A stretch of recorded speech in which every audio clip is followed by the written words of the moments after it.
करना चाहिए, इसको किसी को आपत्ति होने का कोई जरूरत नहीं है। उसके बाद सर मैं थोड़ा सा इसको विस्तार करके बताना चाहता हूं। मेरा ही खुद का एग्जांपल मैं देता हूं। मान लो मैं मुस्लिम नहीं हूं, लेकिन मैं माइनॉरिटी अफेयर्स मिनिस्टर हूं, तो मैं सेंट्रल वक्फ काउंसिल का चेयरमैन होता है।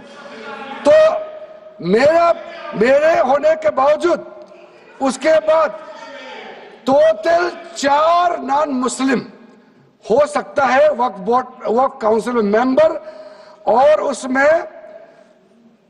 उसमें मैक्सिमम 4 नॉन मुस्लिम के साथ साथ में 2 महिला कंपलसरी है। 2 महिला होना ही चाहिए सर। उसके बाद सर स्टेट अभी आप पूरा वक्फ बोर्ड देख लीजिए, महिला कहाँ है? महिला को भी रखा ही नहीं है, वो सिर्फ बातें करते हैं सर। 22 सर मैं स्पेसिफिक बताना चाहता हूं। सेंट्रल वक्फ काउंसिल में टोटल 22 मेंबर्स में 4 नॉन मुस्लिम से ज्यादा मेंबर नहीं हो सकते हैं। एक्स ऑफिशियो के पद को मिला करके 3 मेंबर ऑफ पार्लियामेंट होगा। मेंबर ऑफ पार्लियामेंट तो किसी धर्म का हो सकता है। जब इलेक्शन करते हैं तो कोई भी धर्म का मेंबर ऑफ पार्लियामेंट या एमएलए बन सकते हैं सर।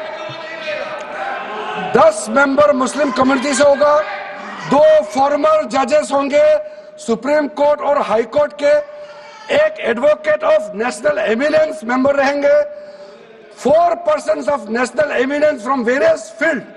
ये तो कई कमिटियों ने इसको सिफारिश किया है। और एडिशनल सेक्रेटरी या joint secretary to the government of India उसमें रहेंगे। आउट ऑफ 10 मुस्लिम मेंबर्स 2 महिला अनिवार्य है, ये हमने प्रावधान रखा है। और स्टेट बोर्ड में आउट ऑफ 11 मेंबर्स 3 से ज्यादा नॉन मुस्लिम नहीं हो सकता है। एक्स ऑफिशियो को मिलाकर के 1 chairperson, 1 MP, 1 MLA, 4 members from Muslim community, 2 members with professional experience, 1 member of Bar Council and Joint Secretary to the state government dealing with work matters. Out of 4 Muslim members, 2 shall be women. ये हमने रखा है ताकि हमारे बहनों को किसी तरीके से दरकिनार नहीं कर सके। वक्फ एक्ट सर हमने जो नया प्रावधान रखा है उसमें जितना भी जो आर्बिट्रेरी प्रोविजन जो जरूरी नहीं था उसको हमने सामान्य रूप से देश में और जितना कानून है उसको मिलाते हुए मुख्य रूप से ट्रांसपेरेंसी इन वक्फ मैनेजमेंट, सर्वे को अपडेट करने के लिए जो पहले इनसफिशिएंट प्रोविजन था, इसमें वक्फ लैंड रिकॉर्ड्स वगैरह में महिलाओं का इनहेरिटेंस राइट्स, बच्चों का राइट, और साथ साथ में कई हजारों केसेस पेंडिंग है ट्राइब्यूनल और कोर्ट्स में, उसको सेटल करने के लिए जो आज लगभग 10,000 से भी ज्यादा केसेस जो पेंडिंग था और कुछ सालों के अंदर में 13 से 30,000 केसेस पेंडिंग हो चुके हैं, उसको सरलता से सुलह करने के लिए हमने रास्ता खोजा है। एक चीज बार बार आप लोग कहते हैं, हमारे पक्ष के लोग हो या उस साइड के पक्ष के लोग हो या जो सदन से बाहर है, वो एक वक्तव्य तो देते रहते हैं, मैं उसको सुधारना चाहता हूं। ये कहते हैं कि हमारा देश में लैंड बैंक जो है वक्फ बोर्ड के पास 3rd लार्जेस्ट है।